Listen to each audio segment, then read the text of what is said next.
अस्सलाम वालेकुम। अच्छा जी, हमने कल कैफ 3 पे अपनी डिस्कशन स्टार्ट की थी और उसमें जो हमने अभी बात की थी वो सब्जेक्ट की इंट्रोडक्शन की ही हम डिस्कशन कर रहे थे और उसमें मैंने आपसे यही बात की थी कि हमने अभी थोड़ी सी बातों को आगे लेके चलना है। मज़ीद इस सब्जेक्ट के बारे में dos and don'ts, study strategy पे भी हम बात करेंगे इससे पहले कि हम प्रॉपर कोर्स की पढ़ाई शुरू कर सकें। तो इसमें जनाब हर सब्जेक्ट का, जैसे मैंने आपसे कल बात की थी, पढ़ने का तरीका थोड़ा फ़र्क होगा। तो कैफ 3 को हमें कैसे पढ़ना चाहिए, मैं उसकी तरफ आपकी ज़रा थोड़ी तवज्जो दिलाऊंगा और एक्सपेक्ट करूंगा कि आप लोग इस चेंज इन मेथडोलॉजी अगर फील हो इसको अडॉप्ट कीजिए, क्योंकि ये आपकी स्टडी की ओवरऑल सीए की जो स्टडी है उसमें आपके लिए बड़ा हेल्पफुल होने वाला है ये तरीका। अभी तक हमें जो आदत स्टूडेंट्स को रहती है, जैसे गालिबन आप लोग फेमिलियर हैं इस बात से कि हम इंटरमीडिएट तक रोट लर्निंग से चलते रहते हैं। कॉस्ट अकाउंटिंग का स्पेशली ओवरऑल सीए में ये इम्पैक्ट बहुत ज़्यादा है कि आपको रोट लर्निंग से कॉन्सेप्ट बेस्ड लर्निंग की तरफ आना पड़ता है। कैफ 3 में इसका स्पेशल फोकस थोड़ा ज़्यादा है, इसकी ज़रूरत थोड़ी ज़्यादा है कि आप रोट लर्निंग से हटें और किताबों को पढ़ के कॉन्सेप्ट को एब्जॉर्ब करने की कोशिश कीजिए। तो उसके लिए हमें अगर पढ़ना है तो हमें रेगुलर रीडिंग करनी है नोट्स की और बेसिक इलस्ट्रेशन से कॉन्सेप्ट को एब्जॉर्ब करना है। पास्ट पेपर प्रैक्टिस भी हम करेंगे, लेकिन दैट कम्स लेटर। सो पहले आपने चीज़ों को सीखना है कि नोट्स की रीडिंग से, बेसिक इलस्ट्रेशन से। क्लास में बहरहाल लर्निंग का यही स्टाइल रहेगा। आपको अपनी स्टडीज़ में रेगुलर रहना बेटा, क्लासेस में भी और घर पे भी। थोड़ा सा अगर मैं अगेन आपकी स्टडी रूटीन से जो पहले आप लोगों की रही हुई है, उसके बाद आप सीए में आए, तो हम अपनी मैट्रिक इंटर की स्टडीज़ में ज़्यादातर बच्चे उसी बैकग्राउंड से होते हैं, मैं भी इसी बैकग्राउंड से था। तो वहाँ पे हमारा जो स्टडी पैटर्न होता था कि हम 12 महीने का जो एकेडमिक ईयर होता है उसमें से कोई 8-9 महीने सिर्फ क्लासेस ही पढ़ने पर तवज्जो होती थी, कोर्स ख़त्म होने पे बस ध्यान होता था। कोर्स ख़त्म होगा तो आखिरी 3-4 महीने होंगे तो फिर पढ़ना शुरू करेंगे, फिर रिवीजन और टेस्ट सेशन और एटसेट्रा सब चलेगा। अच्छा, वहाँ पे ये चीज़ चल जाती थी कि आपका सिलेबस बहरहाल एक लिमिटेड सिलेबस होता था और आप बहरहाल 4 महीने तकरीबन पढ़ते थे टिका के। जब आप प्रोफेशनल एजुकेशन में आते हो, जैसे हमारी सीए की एजुकेशन है, तो ये तो हमारा सेमेस्टर सिस्टम है। आप आज क्लास में बैठे हो तो आज से 5 महीने बाद तो आपकी एग्ज़ाम है। There you have no time कि आप कोर्स ख़त्म होने का इंतज़ार करो मैट्रिक इंटर की तरह कि कोर्स ख़त्म होगा फिर पढ़ना शुरू करेंगे। तो भाई कोर्स जब ख़त्म होगा तब तो आपके पास 1 महीना हार्डली बचा होगा। आपका 4-5 महीने नहीं होने वाले कि आप रिवीजन, प्रैक्टिस, टेस्ट सेशन तब कर सको। तो जो चीज़ आपको बहुत ज़्यादा समझनी है कि यू हैव, जिस दिन आप पहले क्लास में बैठ के पहले दिन समझो, वहीं से आपके आखिरी 4-5 महीने शुरू हो गए तैयारी के। तो अगर आप चाहते हो कि आपकी स्टडी सीए की स्ट्रीमलाइन रहे, स्मूथली आप इसके एग्ज़ाम में से गुजरते जाओ, तो उसके लिए आपको बड़ी अहम आदत अपनानी है कि पहले दिन से ही आपको ऐसे लेकर चलना है जैसे बस एग्ज़ाम। तो आगे 4-5 महीने बाद तो हमें अभी से ही सब्जेक्ट्स की अंडरस्टैंडिंग, तैयारी, रिवीजन, प्रैक्टिस उस पर प्लान्ड करके चलना है। जैसे हम मैट्रिक इंटर में आखिरी 4 महीने चलते थे, उसी तरह हमें ये अगले 5 महीने भी गुजारने हैं अगर हम चाहते हैं कि हम इज़्ज़त से इस सब्जेक्ट को पास कर सकें। तो क्लासेस में भी रेगुलर रहेंगे और घर पे भी साथ साथ रिवीजन आप करते रहेंगे, क्योंकि अगर आपको एक चीज़ आज पढ़ाई गई है, इसका रेगुलर रहने का एक और भी फ़ायदा जो होता है, रेगुलर हर क्लास अटेंड करना, इसको भी रेगुलरिटी कहा जाता है। और घर पे रेगुलर स्टडी से मुराद रोज़ का काम रोज़ आपको रिवाइज़ करना। अगर आप क्लासेस में रेगुलर नहीं हैं, हमारा एक एक टॉपिक 5-5, 7-7 दिन चलता है, कुछ ऐसे टॉपिक आएंगे तो 2-2, 3-3 हफ्ते चलते रहेंगे। एक टॉपिक कंटिन्यूटी में चल रहा है, आप बीच में 1-2 लेक्चर स्किप कर दोगे तो you may lose the sequence of the topic. आपके टॉपिक की ओवरऑल लर्निंग काफ़ी ज़्यादा डिस्टर्ब हो जाएगी। आप की लर्निंग इतनी डिस्टर्ब हो सकती है कि आपका एग्जामिनर क्वेश्चन हैंडल करने की एबिलिटी आप में शायद पैदा ना हो सके। तो you have to be regular. कोशिश कीजिए आपकी क्लासेस अनलेस कोई एक्सट्रीम इमरजेंसी के जो मिस ना हो, और अगर मिस हो तो क्लास में आने से पहले पिछली क्लास का जो नोट्स हैं आपके पास होंगे, सीक्वेंस आपको पता है, किसी साथी से मिलके कुछ ना कुछ टूटी फूटी एफर्ट करके आइए ताकि अगली क्लास से आपका राब्ता दोबारा उस टॉपिक से जुड़ सके, ब्रेक ना आ जाए। तो this is the regularity at home. दूसरी बात, अगर आज की पढ़ाई चीज़ को घर जाके आज नहीं पढ़ोगे तो एक मेडिकल फिनोमेना है कि आपकी मेमोरी से ये चीज़ें, जो चीज़ आप सीखते हो शायद 18, 20, 24 घंटे तो ये रिटेन रहती हैं। जो आज मैंने बोला, जो लेक्चर में बताऊंगा, unless you revise it with in next 24 hours, ये 24 आवर्स बाद ये वॉश आउट होना शुरू हो जाती है आपकी मेमोरी से। आप अगर 24 घंटे के अंदर रिवाइज कर लोगे तो फिर शायद वो कॉन्सेप्ट अनदर वीक आपके दिमाग में रहने वाला है। एक वीक बाद दोबारा उसको 1.5 घंटे के लेक्चर को 15 मिनट दे दोगे ना, तो शायद ये रिटेंशन 1 महीने तक चली जाएगी। ये चीज़ आपने जहन में रखनी है कि हमने कॉन्सेप्ट्स को नोट से, किताबों से सीखना है। और जब भी मैं रिवीजन का वर्ड यूज़ करूँगा तो रिवीजन का मतलब आपको पता होना चाहिए। रिवीजन का मतलब होता है नोट्स और किताब को दोबारा पढ़ना। प्रैक्टिस पास पेपर की करना, that is not revision, that is a separate activity, उसके मकासद अलहदा हैं। लर्निंग, रिवीजन का मतलब है जो कॉन्सेप्ट सीखे थे क्लास में, जो उसूल सीखे थे क्लास में, उन उसूलों को रिवाइज करके मेमोराइज करना, उन उसूलों की बुनियादों को पुख्ता करना अपने दिमाग में, यह है रिवीजन का मकसद। प्रैक्टिस बाद की बात है, उसके मकासद क्या है उस पर भी बात करेंगे, उसको भी हमने ज़रा मॉडिफाई करना है, प्रैक्टिस कैसे की जाती है। अच्छा, यहाँ पे एक आखिरी बुलेट में थोड़ा हाईलाइट कर दूँ कि आप जिस भी सब्जेक्ट में जाते हैं, टीचर से पढ़ते हैं, अल्हम्दुलिल्लाह सारे ही टीचर क्वालिफाइड होते हैं। और हमारे यहाँ पे तो राइज में तो स्पेशली हमने थोड़ा सा ऐसा ब्लेंड टीचर्स का बनाया हुआ है कि आपको फुल टाइम टीचर्स भी मिलें और आपको वो टीचर्स भी मिलें जो प्रोफेशन में ख़ुद प्रैक्टिस कर रहे हैं, ताकि आपको प्रोफेशन के लिए अल्टीमेटली जिस फील्ड में आपने जाना है उसके लिए ज़्यादा बेहतर अंदाज में ट्रेन कर सकें। तो हमारे पास यहाँ पे दोनों तरह के टीचर हैं, जैसे मैं भी प्रैक्टिस में भी हूँ और साथ टीचिंग में भी हूँ। There are short few teacher जो फुल टाइम टीचर हैं। तो ये ब्लेंड बनाया गया है शायद आप लोगों की बेहतर लर्निंग के लिए, तो आप लोगों को बेहतर ग्रूमिंग दी जा सके प्रोफेशनल वर्ल्ड के लिए। और जनरली जितने भी हायर एजुकेशन इंस्टीट्यूशंस दुनिया में हैं उनमें ये ब्लेंड मैंडेटरी समझा जाता है। आप इवन तो किसी भी टॉप के इदारे में जाओ, पाकिस्तान की बात करें तो से आप लम्स की बात कर लो, IBA की बात कर लो यूनिवर्सिटी की, आप इंटरनेशनल किसी यूनिवर्सिटी में चले जाओ, they always make sure that they have a blend of faculty members, जिसमें फुल टाइम फैकल्टी मेंबर्स भी हों जो सिर्फ एकेडमिक रिसर्च कर रहे हैं, पढ़ा रहे हैं, और उनमें ऐसे फैकल्टी मेंबर्स भी हों जो इंडस्ट्री में उन सब्जेक्ट को अप्लाई कर रहे हैं, ताकि वो बच्चों को एप्लीकेशन के लिहाज से अपना पर्सपेक्टिव भी दे सके और बच्चों को एप्लीकेशन के लिहाज से, इंडस्ट्री के लिहाज से, प्रोफेशन की नीड्स के मुताबिक तैयार कर सकें। सो अल्हम्दुलिल्लाह यहाँ पे आपको जो भी लेक्चर मिलेंगे, जनरली कहीं पे भी वन आप जा रहे हो तो आपको they should be your mentors. आपको कोई इशू है स्टडीज़ में, कोई गाइडेंस चाहिए, कोई मशवरा चाहिए, you must rely on the advices given by your mentors and teachers. हमारी टेंडेंसी स्टूडेंट्स की रहती है कि हम अपने सीनियर्स की बहुत ज़्यादा बातें सुनते हैं। तो मैं इसमें कहता हूँ कि भाई अपने सीनियर से आप मशवरे ना लें, आप अपने सीनियर से हेल्प लें। फॉर एग्ज़ाम्पल, आपको सीनियर से यह नहीं पूछना है कि मुझे किस सब्जेक्ट को कितने घंटे पढ़ना चाहिए। अगर आपको इसमें कोई हेल्प चाहिए अपने टीचर से पूछिए। आपको अपने सीनियर से पूछना है तो भाई ये सवाल नंबर 4 की मुझे समझ नहीं आ रही, इसमें ज़रा मुझे हेल्प कर दो समझने में। बात समझ आ रही है ना? इस तरह की हेल्प लेनी, यार ये मुझे टॉपिक, या इस टॉपिक में ये कॉन्सेप्ट मुझे समझ नहीं आ रही, मुझे बता सकते हो। लेकिन कौन सा सब्जेक्ट पढ़ने चाहिए, कितना घंटा किस सब्जेक्ट को देना है, ठीक है, कौन सा मटेरियल इस्तेमाल करना चाहिए, कौन से सवाल करने चाहिए, your senior may not have that capacity. ठीक है, ये आप बड़ी ज़हन रखिएगा। इसको मैं अगर पर्सनली एग्जाम्पलीफाई करूं अपने एक्सपीरियंस से, तो मैंने जैसे कल आपसे शेयर किया था कि मैंने जब 99 में अल्हम्दुलिल्लाह क्वालिफाई किया तो मैंने पूरे CA के एग्ज़ाम में कहीं पे भी कैफ लेवल, फाइनल लेवल पे कोई फेलियर नहीं देखा था। तो CA फाइनल का मेरा एग्ज़ाम जो मेरी क्वालिफाइंग अटैम्प्ट थी, हम कुछ 6 दोस्तों का ग्रुप था, इकट्ठे ग्रुप स्टडी में हम पढ़ रहे थे। हमने पेपर दिया तो I was the only one who qualified as a chartered accountant. अब उस ज़माने में बैक इन 99 KPMG की हिस्ट्री का आई वॉज प्रॉब्ली 3rd और 4th चार्टर्ड अकाउंटेंट जिसने विद इन आर्टिकल क्वालिफाई कर लिया था। KPMG को बने हुए उसके 26 साल हो चुके थे। अब 26 सालों में लाहौर में तीसरा चौथा चार्टर्ड अकाउंट था मैं। तो नेचुरली एक फर्म में बड़ी बात होगी, जनाब बड़ा कमाल कर दिया अदनान ने यार। तो मेरे से ना सारे जूनियर जैसे होते पूछ रहे हैं, अब सीनियर था उनका, मैं मेरे से पूछने आ रहे सर आपने कैसे पढ़ा अदनान, हमें बताएं आपने कौन सी किताब पढ़ी, कौन सा मटेरियल पढ़ा, कितना पढ़ते थे, क्या करते थे, वो मशवरे लेने आ गए।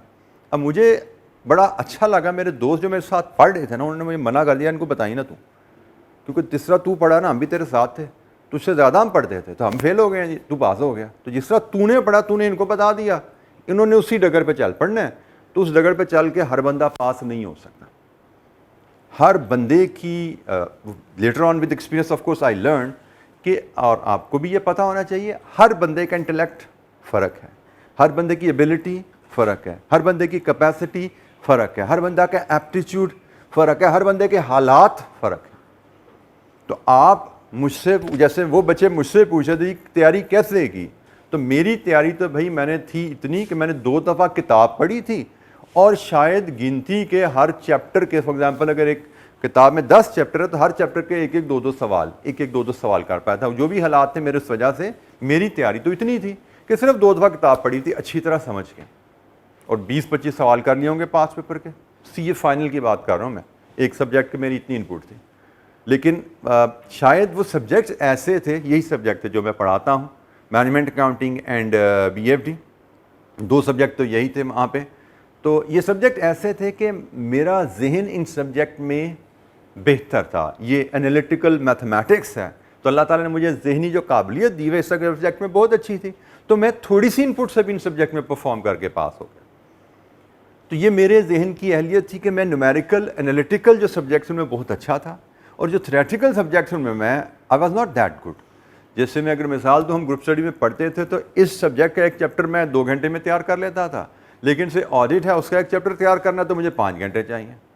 मेरा एक दोस्त था, मेरा ग्रुप में पढ़ता था मेरे साथ, उसका हिसाब बिल्कुल उल्टा था। वो ऑडिट का चैप्टर 2 घंटे में तैयार कर लेता था, बल्कि 1.5 घंटे में तैयार कर लेता था, जिसको मुझे 5 घंटे लगते थे। लेकिन जो चैप्टर मैनेजमेंट अकाउंटिंग का मैं 2 घंटे में तैयार करता था, उसको तैयार करने के उसको 8 घंटे चाहिए। अब अगर कोई मुझसे पूछे किस सब्जेक्ट को कितना टाइम देना है, तो मैं तो अपने ज़ाती तजर्बे के हिसाब से बताऊंगा ना, भाई मैं कॉस्ट अकाउंटिंग को दिन का 1 घंटा पढ़ लो काफ़ी है, अगर साथ ऑडिट पढ़े तो ऑडिट को 3 घंटे रोज़ का पढ़ना यार, उसके बगैर नहीं होता। अब यही मशवरा कोई मेरे दोस्त से मांगे तो, या इसको हैदर को बुलाना ज़रा, बेटा हैदर को बुलाना।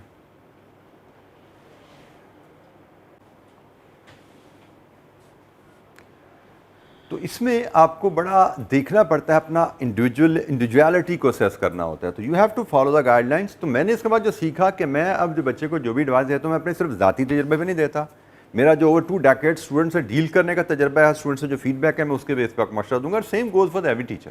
हर टीचर आपको मशवरा जो देगा वो एक एवरेज बच्चे के लिहाज से मशवरा देगा, जनरल मशवरा देगा, वो अपने ज़ाती स्ट्रेंथ के लिहाज से मशवरा नहीं देगा। किसी इंडिविजुअल का मशवरा may not be good for you other than your teacher. तो काइंडली इसमें आप ख्याल कीजिएगा कि आपने टीचर से गाइडलाइन लेनी है, उनसे मशवरा लेना है और उन मशवरे के मुताबिक अपनी स्टडीज़ को प्लान करना है। अच्छा, यहाँ पे फिर बता दूँ, मैंने नोट्स की रीडिंग का आपको स्टडी मटेरियल में ICAP की किताब भी बताई गई है। नोट्स की रीडिंग आपने करनी है, और जो कोई चैलेंजिंग एरिया लगे, चैप्टर आपको लगे, तो वहाँ पे आप ICAP की किताब को भी ज़रूर कंसल्ट कीजिएगा, क्योंकि reading is going to help you a lot, ये ध्यान में रखिएगा। अच्छा जी, लर्निंग होगी तो लर्निंग के बाद आती है रिवीजन। मैंने भी आपको बड़ा क्लियरली बताया कि रिवीजन का मतलब है जिस सोर्स से आपने कॉन्सेप्ट सीखे हैं उस सोर्स से जाके उनको दोबारा रिविजिट करना, और वो सोर्स आपके नोट्स हैं और आपकी किताबें हैं, वो सोर्स आपकी इलस्ट्रेशन हैं। बेसिक जैसे मैंने कहा, हमारी किताब में कोई 250-300 करीब इलस्ट्रेशन हैं, जिनमें से 200 करीब हम क्लास में कर रहे होंगे। उन इलस्ट्रेशन को रिविजिट करना, जिन इलस्ट्रेशन से आपने बेसिक कॉन्सेप्ट सीखे हैं, इसको हम रिवीजन कहते हैं। और रिवीजन कम से कम 2 से 3 दफ़ा आपकी प्लान होनी चाहिए। जब 2-3 दफ़ा आप रिवीजन प्लान करते हैं तभी कॉन्सेप्ट आपके दिमाग में इतने फाउंडेशन आपकी पक्की होती है, अदरवाइज़ कच्चे पक्के होते हैं। कि हमें क्वेश्चन में बाज़ 2-2, 3-3 टॉपिक मिल जाते हैं, 2-2, 3-3 चैप्टर के कॉन्सेप्ट मिल रहे होते हैं। तो जब हम 2-2, 3-3 चैप्टर के कॉन्सेप्ट को मिल के जो क्वेश्चन आते हैं उनको हल करना चाहते हैं, तो उसके लिए बड़ा ज़रूरी है कि हर इंडिविजुअल कॉन्सेप्ट की बेस बड़ी स्ट्रॉन्ग हो हमारे पास। अगर इंडिविजुअल कॉन्सेप्ट की बेस स्ट्रॉन्ग नहीं है तो हम क्वेश्चंस को, एग्जामिनर क्वेश्चन में बेहतर परफॉर्म नहीं कर पाते। रिवीजन को कभी भी प्रैक्टिस से मिक्सअप नहीं करना। हमारे बच्चों की अक्सर सोच रहती है कि भी मैंने कोई टॉपिक रिवाइज करने हैं तो उस टॉपिक के मैं 2 सवाल कर लूँ 5 पेपर के, तो शायद मेरा टॉपिक रिवाइज हो गया। ये इस सोच को, अगर आपके दिमाग में ऐसी सोच को पैदा हो चुकी है तो उसको बदलिए। प्रैक्टिस रिवीजन के लिए नहीं होती, प्रैक्टिस के मकासद कुछ और हैं। वो क्या मकासद हैं उस पर हम बात करेंगे, अभी बात करते हैं। लेकिन प्रैक्टिस का मकसद रिवीजन नहीं है, वो मैं एक छोटी सी एग्जांपल से आपको क्लियर कर दूं कि हम एक जब चैप्टर पढ़ते हैं, जैसे आप कुछ अकाउंटिंग पीछे पढ़ के आए हो, आपने उससे पहले अर्लियर स्टडीज़ में एफएससी में भी डिफरेंट टॉपिक्स चैप्टर्स पढ़े हुए हैं, तो एक चैप्टर में there may be 50-60 aspects on a topic, लेकिन क्वेश्चन जो आता है वो को 5-7 पॉइंट्स को लेके बनता है। और एक चैप्टर्स के आप देखते हो पास पेपर्स में 30-30, 40-40 क्वेश्चन मिल रहे होते हैं, तो हर क्वेश्चन वो 50 टोटल कॉन्सेप्ट्स के लेके थोड़ी चैप्टर के बनता है। किसी क्वेश्चन में ABC कॉन्सेप्ट ले लिया, चैप्टर के कोई से 3 कॉन्सेप्ट लेके सवाल बना दिया, किसी सवाल में कोई दूसरे 4-5 कॉन्सेप्ट लेके सवाल बना दिया, तीसरे सवाल में 5वां, 7वां, 8वां कॉन्सेप्ट लेके बना दिया गया सवाल। शायद मैं 10 सवाल भी कर लूँ एक चैप्टर के, तो मेरे चैप्टर ओवरऑल चैप्टर के 50 में से 25-30 कॉन्सेप्ट से ज़्यादा रिवाइज नहीं होंगे।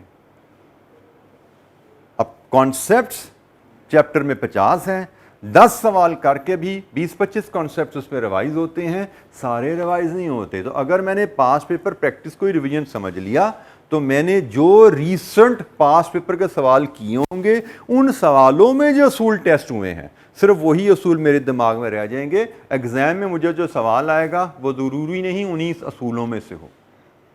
तो हमने ये बात जहन में रखनी है कि रिवीजन इज़ द की।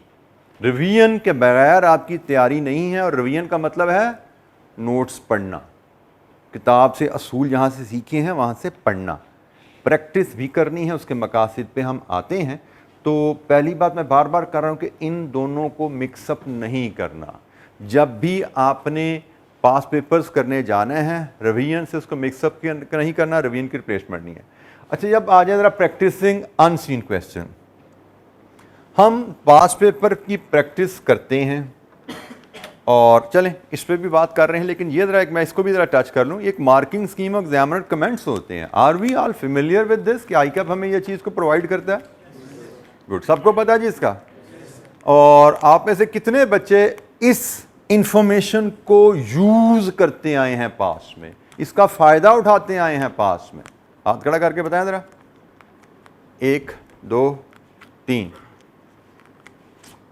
अच्छा, क्या फ़ायदा है अगर मुझे कोई बता सके आप में से कि what is the benefit of marking scheme? क्योंकि बाकी बच्चे तो इससे महरूम हैं, लेकिन जिन बच्चों ने इसको यूज़ किया, एग्जामिनर कमेंट्स और मार्किंग स्कीम हमें क्या बताते हैं जो आईकैप ने हमें प्रोवाइड करता है सोल्यूशन के साथ, वो हमारे लिए किस तरह यूज़फुल है, उनको देखने से हम क्या फ़ायदा उठा सकते हैं? जी, जो बच्चे यूज़ करते हैं वो ज़रा बता सकेंगे। बेटा आप बताइए। एग्जामिनर कमेंट्स हेल्प करते हैं, जो आप गलतियां मोस्टली करते हैं उसमें बहुत ज़्यादा हेल्प करते हैं। बिल्कुल ठीक है। एग्जामिनर कमेंट्स अगर आप देखें, मैं एक स्पेसिमन शायद यहाँ पे मेरे पास पड़ा हो, जैसे ये है। एग्जामिनर कमेंट्स हमें क्या क्या बताएं? एक एक्सट्रैक्ट है एक पेपर का ये, ठीक है। पहली चीज़, हमें हर टॉपिक वाइज, हर क्वेश्चन वाइज क्या रिजल्ट रहा है वो बता रहे हैं। कि हम यहाँ से देख सकते हैं कि किन टॉपिक्स में जनरली स्टूडेंट्स को पास होने में दिक्कत हुई। आपको गालिबन नज़र आ रहा है कि जैसे ये टॉपिक, जो क्वेश्चन जो है, इसमें पास रेट बड़ा लो है, इस क्वेश्चन का पास रेट भी बड़ा लो है। शायद चले मैं 30 को अगर बेंचमार्क रखूं, तो ये जो कुछ एरियाज हैं जिनमें पास रेट लो है, ये हम कह सकते हैं 30 अबव को हम कह सकते हैं ये मॉडरेट है, और ये जो पास रेट है शायद ये 2 अच्छे पास रेट हैं। तो अगर हम एग्जामिनर कमेंट्स में हैं तो एक तो ये इंफॉर्मेशन मिलती है हमें इससे पता लग जाता है कि इन जनरल किस चैप्टर के क्वेश्चंस में बच्चों को पास होना या अच्छा स्कोर करने में दिक्कत है। तो हमें उस चैप्टर पे थोड़ी तवज्जो ज़्यादा करने की ज़रूरत हो जाती है। एक तो ये यहाँ से पता लग गया कि भाई जैसे अब ये टॉपिक जो भी है इसमें तो पास रेट बड़ा ही लो है। दूसरे नंबर पे ये है जनाब, इसका पास रेट भी लो है तो 20% है, एंड सो ऑन। ये मॉडरेट है और ये अच्छे पास रेट हैं। सो हमें इससे आइडिया हो जाता है कि जनरली स्टूडेंट किन टॉपिक्स में फंसते हैं, किन टॉपिक्स में अच्छा परफॉर्म कर लेते हैं। तो जिन टॉपिक में स्टूडेंट फंसते हैं जनरली उसमें चांसेस है कि आप भी फंसोगे। आप कोई कहीं और से तो नहीं आए ना, इसी दुनिया की मखलूक हो, वही इंसान हो, तो आपको भी चैलेंज आ सकता है। इसका मतलब you need to put some extra effort there. तो हम तैयारी के दौरान ही इस इंफॉर्मेशन का फ़ायदा उठा के मोहतात हो जाएंगे। फिर दूसरी बात, जैसे आपके साथी ने बताया कि हर क्वेश्चन के बारे में, फॉर एग्जांपल ये क्वेश्चन नंबर 5 की बात हो रही है, हर क्वेश्चन के बारे में बताया जाता है, ओवरऑल बताया जाता है कि भाई पास रेट क्या है, 36% है पिछली दफा के मुकाबले में, और हर क्वेश्चन के लादा बताया जाता है कि जनरली स्टूडेंट्स ने इस क्वेश्चन में क्या गलतियां की। अब कॉमन मिस्टेक्स भी कॉमन ही होती हैं। अगर माजी में बच्चों ने कॉमनली मिस्टेक्स की हैं तो चांसेस है आपसे भी वो गलतियां हो सकती हैं। तो आप जब इसको पढ़ते हो तो आपको पता लग जाता है भाई कि क्या एरियाज हैं, क्या कैलकुलेशंस हैं जहाँ पे बच्चे गलतियाँ करते हैं। तो भाई आप अपने यहाँ पे रेड फ्लैग लग जाता है आपका कि भाई जब मैं ये कैलकुलेशन करूँगा तो मैं इस चीज़ का ख्याल रखूँगा। आपको गलतियों का पता हो तो आप उन गलतियों से बच सकते हो। तो ये चीज़ आपने बेटा एक आदत बनानी है। मैं क्लास में भी इस चीज़ को टच किया करूँगा। पास्ट पेपर जब हम करेंगे हमारे नोट्स में पास्ट पेपर्स के साथ जहाँ जहाँ एग्जामिनर ने मार्किंग स्कीम और कमेंट्स दिए हुए हैं वो अवेलेबल हैं। तो मैं कोशिश करूँगा हम पास्ट पेपर्स करते हुए क्लास में एग्जामिनर कमेंट्स और मार्किंग स्कीम को भी साथ साथ डिस्कस किया करें। तो ये होगी जी एग्जामिनर कमेंट्स की यूटिलिटी। अब ज़रा मार्किंग स्कीम की यूटिलिटी बात कर लें, फिर हम प्रैक्टिस की चीज़ को हाईलाइट करते हैं। ये जी मार्किंग स्कीम की यूटिलिटी। मार्किंग स्कीम से आपको जो चीज़ सीखनी है कि बेशक ये हमारा न्यूमेरिकल पेपर है, और जैसे इस केस पे उसने कहा क्या है कि वेदर, अब सवाल टॉपिक हमने चूंकि पढ़ा नहीं हुआ, हम इसकी रिक्वायरमेंट को फुली समझ नहीं सकेंगे, लेकिन उसने कहा जी whether it will be beneficial to adopt EOQ model. ये एक मैथमेटिकल मॉडल है। हमें एक वैल्यू कैलकुलेट करनी है और फिर उस वैल्यू के मुताबिक बताना है क्या हमें ये वैल्यू कंपनी को अडॉप्ट करनी है, यस या नो में जवाब देना है। तो जो उसने पूछा है whether it will be beneficial to adopt EOQ, yes या नो, ये जवाब है ना इसका। अब यस या नो के लेकिन 10 नंबर नहीं है। 10 नंबर यस या नो तक पहुंचने के लिए कुछ स्टेप्स इन्वॉल्व हैं। तो एग्जामिनर मार्किंग स्कीम में बताता है हमें, जो कि हमें एग्जामिनर सोल्यूशन के साथ मिलती है, ICAP सोल्यूशन के साथ मिलती है, कि भाई ये 10 नंबर किन स्टेप्स में बटे हुए हैं। जैसे इस यस या नो तक पहुंचने के लिए आपको 1 2 3 4 5 स्टेप्स करने हैं। ये छठे स्टेप में यस या नो है, तो यस या नो के तो सिर्फ 0.5 नंबर है। ठीक है जी। तो आपको जब मैं कहता हूं ना एक टॉपिक को समझना है बेस से, तो बेस से समझना है कि भाई आपको उस टॉपिक को सवाल पढ़ने के बाद पता लगना चाहिए इसमें सवाल में कितने स्टेप्स इन्वॉल्व हैं। और सबसे अहम बात, आपको ये कॉन्फिडेंस होना चाहिए कि हर स्टेप के नंबर अलहदा हैं। यस लिखोगे तो 10 आ गए, नो लिखोगे तो 0 हो गया, ये ऐसा नहीं है। यस या नो तक पहुंचने के लिए आपको डिफरेंट स्टेप्स चाहिए। फॉर एग्जांपल पहला स्टेप है annual requirement under both option, 2 number, कि एनुअल हमें कितना मटेरियल बाय करना है, ये वर्कआउट कीजिए, 2 नंबर। ऑप्शन 2 ऑप्शन है, और एक ऑप्शन का एक, दूसरी ऑप्शन का एक। अब यहाँ पे जहन में रखना है आपको कि हर स्टेप जो आपका ठीक होता जाएगा उसका नंबर मिलते जाएंगे। फॉर एग्जांपल आपने इन 2 में से एक ऑप्शन की वर्किंग ठीक किया, दूसरे की गलत है, 1 नंबर मिल गया। अब ये वैल्यू लेके आप इसको कैलकुलेट करते हो। ये जो हमने स्टेप नंबर 1 में वैल्यू कैलकुलेट की है, ये स्टेप नंबर 2 में यूज होती है। स्टेप नंबर 2 में एक फार्मूला लगता है, ये वैल्यू वहां यूज होती है। अब अगर आपकी ये वैल्यू गलत है तो यकीनन इसकी वैल्यू भी तो गलत ही आने वाली है।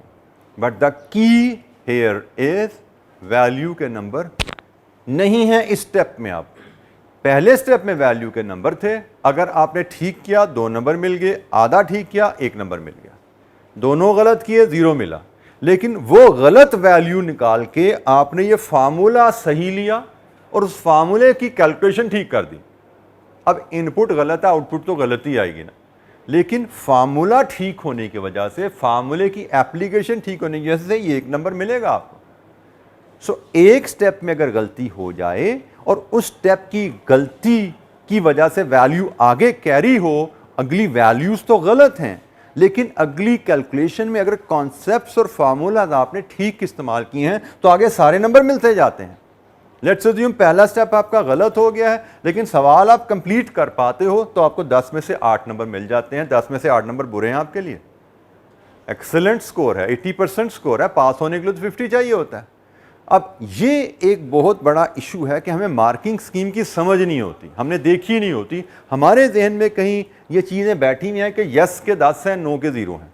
तो अगर हम यस या नो ठीक नहीं कर सकते तो या 0 लेते हैं या 10 लेते हैं। तो ऐसा नहीं है भाई। 50% मार्क्स का मतलब ये नहीं कि आधे सवाल ठीक होंगे आधे गलत होंगे, 9 में से 5 ठीक होंगे 4 गलत होंगे तो पास हो गए, ऐसा नहीं है। आपके हर सवाल में कुछ ट्रीटमेंट्स ठीक होंगी कुछ गलत होंगी, और हर वो बच्चा आसानी से पास हो जाएगा जो पूरा सवाल कर पाएगा। मार्किंग स्कीम आपको पता है, आपको ये स्टेप आता है कर दो, ये स्टेप आता है कर दो, यहां पे आके फंस गए हो नहीं समझ आ रही तो गलत होती है चीज, गलत कर दो बट कर दो। फिगर कैलकुलेशन करने का फार्मूला समझ नहीं आ रहा, फिगर अज्यूम कर लो बट आगे चलो, सवाल पूरा करना है। ठीक है, तो इसको हम इंशाअल्लाह बहुत ज़्यादा अप्लाई करेंगे, लेकिन आदत होनी चाहिए मार्किंग स्कीम देखने की। जितनी ज़्यादा दफ़ा मार्किंग स्कीम देखेंगे उतना हमारा कॉन्फिडेंस आता जाएगा। भाई मार्क्स स्कोर करना बड़ा आसान होता है। और बाय द वे ये मार्किंग स्कीम सिर्फ कॉस्ट में नहीं है, ये आपका टेक्स्ट में भी, काउंटिंग में भी, जो भी न्यूमेरिकल सब्जेक्ट हैं, इवन थ्योरी में भी रिक्वायरमेंट के नंबर मुख्तलिफ हिस्सों में बटे होते हैं। सो मार्किंग स्कीम देख के आप समझ पाते हो कि मार्क्स स्कोर करना कितना आसान है। तो हम इंशाअल्लाह इस पर भी बात करते रहेंगे। अब हम आते हैं जी प्रैक्टिस की तरफ, जो मैंने बात यहाँ से शुरू की थी कि आपको अनसीन क्वेश्चंस की प्रैक्टिस करनी चाहिए, और प्रैक्टिस करते हुए मार्किंग स्कीम और एग्जामिनर कमेंट साथ साथ देखते रहना है ताकि वहाँ से भी हम कुछ सीखते रहें। अब मुझे को बताए, हम अनसीन क्वेश्चंस की प्रैक्टिस करते हुए क्या सीखना चाहते हैं? What should be our learning objective?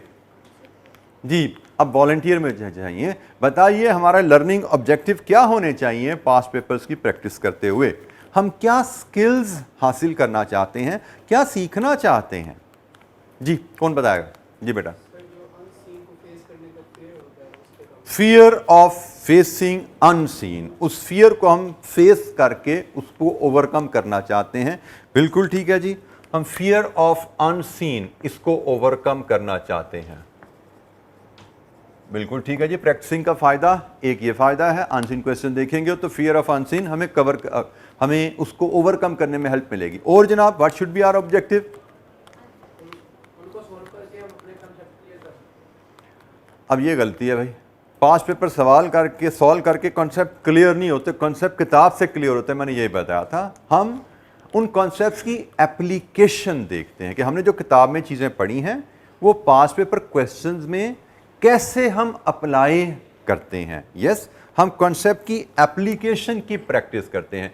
Concept जो हमने लर्न किए हुए हैं फ्रॉम बुक, उनकी एप्लीकेशन इन एग्जाम क्वेश्चन। ठीक है जी, हम ये भी कर रहे हैं। और क्या कर रहे हैं? क्या ऑब्जेक्टिव होना चाहिए? टाइम मैनेजमेंट, ये भी हमारा ऑब्जेक्टिव होना चाहिए। बिल्कुल ठीक है जी, टाइम मैनेजमेंट भी हमारा ऑब्जेक्टिव होना चाहिए। हम प्रैक्टिस करते हुए इस पे भी अपनी कमांड बेहतर करना चाहते हैं। और जी, और क्या सीखना चाहते हैं पास्ट पेपर प्रैक्टिस करते हुए? पेपर कैसा आएगा, ये भी गलत बात है। दादा अगर पेपर कैसा आएगा, तो जैसे पास्ट पेपर में सवाल आया आपको भी वैसा सवाल आना है क्या?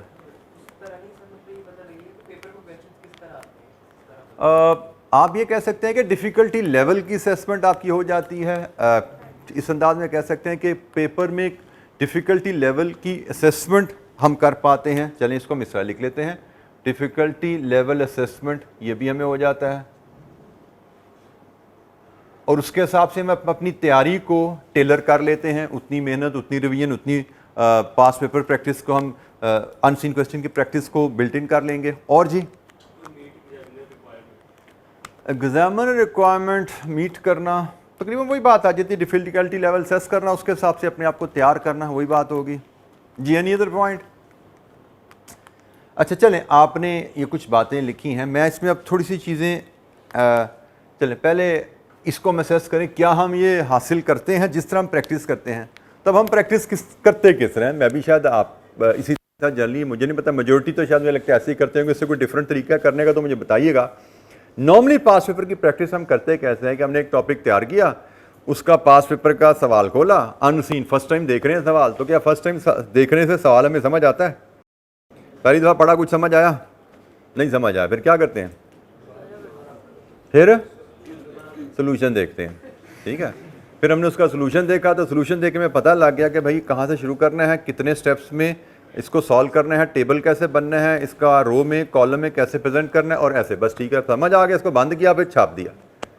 अब इस तरह करने में इसमें से क्या सीखा आपने? फियर ऑफ अनसीन तो खत्म हो गया ना जब आपने सोल्यूशन देख लिया। कॉन्सेप्ट की एप्लीकेशन कहां से हुई? जब आपने सोल्यूशन देख लिया। टाइम मैनेजमेंट कहां से आई? जब आपने सोचने का काम, पढ़ने का काम, समझने का काम किया ही नहीं। टाइम मैनेजमेंट तो यहां चाहिए। तो बाय द वे ये तो आपने बताया आपको क्या सीखना चाहिए। मेरे हिसाब से अगर मैं समराइज करूं तो आपको एग्जाम में जो स्किल चाहिए होती है, सबसे पहले रीडिंग एंड कंप्रीहेंशन स्किल चाहिए होती है। रीडिंग एंड कंप्रीहेंशन स्किल, आपको सबसे पहले ये चीज चाहिए कि क्वेश्चन को पढ़ के समझना, ये पहला स्टेप होता है, पहली स्किल है जो आपको एग्जाम में चाहिए। लेकिन जब आप क्वेश्चन को पढ़ के समझने की बजाय सॉल्यूशन देख लेते हो तो इसका मतलब आपने रीडिंग एंड कंप्रीहेंशन स्किल को सीखने के लिए, बेहतर करने के लिए कोई काम नहीं किया।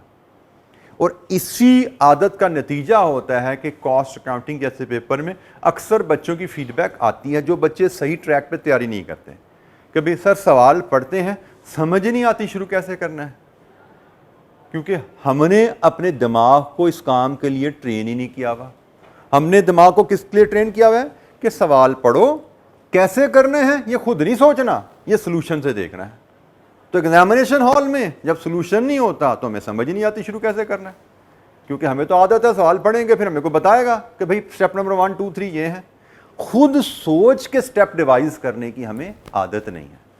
सो रीडिंग एंड कंप्रीहेंशन जब पहली स्किल है, सवाल पढ़ो, समझ ना आए तो दोबारा पढ़ो, तीसरी दफ़ा पढ़ो, चौथी दफ़ा पढ़ो, घबराओ ना पढ़ने से। जितनी दफ़ा रीडिंग करोगे उतनी रीडिंग पावर आपकी बढ़ेगी, पढ़ के समझने की ताकत आपकी बढ़ेगी। सोल्यूशन से हेल्प लेने से सारी चीज़ों पे पानी फिर जाता है, लर्निंग आपकी प्रोसेस आगे नहीं चलेगा। दिमाग को इस्तेमाल करना सीखिए। हमारी एक प्रॉब्लम यहाँ पे जो है ना बच्चों के साथ ज़्यादातर, अल्लाह ताला ने दिमाग बड़ी ज़बरदस्त चीज़ बनाई हुई है, इसमें मल्टीपल फंक्शन हैं। कंप्यूटर में क्या फंक्शन होते हैं जो अल्लाह ताला ने हमारे दिमाग में डाले हैं, लेकिन दो बड़ी कैटेगरीज इसकी जो है ना, एक प्रोसेसिंग है, सोच के समझ के एनालाइज करना, और दूसरी इसकी मेमोरी है। हम बचपन से लेके अपनी अर्लियर स्टडीज में इसकी मेमोरी को यूटिलाइज करते आए हैं। मे बी 1995% हम इसकी मेमोरी पर रिलाय करते हैं, और हम उससे यूज टू हैं। हम उस यूज जो फंक्शन हमारा डेवलप हुआ है ना दिमाग का, हम उसको इस्तेमाल करने के आदी हैं, और हम जो प्रोसेसिंग फंक्शन है उसकी तरफ शिफ्ट होने में ज़रा दिक्कत होती है हमें। दिमाग इस्तेमाल करते हम घबराते हैं प्रोसेसर के तौर पे, सोचने का काम करते हुए घबराते हैं। तो आपको सबसे बड़ा बैरियर जो ख़त्म करना है सी एजुकेशन में कि ये काम, हमें मेमोरी फंक्शन भी चाहिए, बट शायद अब 90% 95% नहीं। सीए स्टडी में शायद 30 35 40% इससे ज़्यादा मेमोरी फंक्शन नहीं है। 60% के करीब लगभग आपका प्रोसेसिंग फंक्शन है, मतलब सोचने की आदत ये आपके काम आने वाली है। तो क्वेश्चन को पढ़ना और क्वेश्चन के बारे में क्वेश्चन को समझना, और उसके बाद नेक्स्ट इसका आंसर प्लान करना, ये अगली स्किल है जो आपको चाहिए। आंसर प्लानिंग से मुराद क्या है कि सवाल में कौन कौन से, जैसे भी मैंने बोला था एक टॉपिक पे तो भाई 50 असूल होते हैं, एक चैप्टर में 50 असूल हैं। हमें सवाल जो आया उसमें से कौन से 5 7 8 असूल अप्लाई हो रहे हैं, ये समझना पहले। फिर इन असूलों की एप्लीकेशन के साथ सवाल को प्रेजेंट कैसे करना, उसका फॉर्मेट कैसे होना चाहिए। कल आपको बताया था कोई फिक्स फॉर्मेट नहीं होता, फ्लेक्सिबल फॉर्मेट।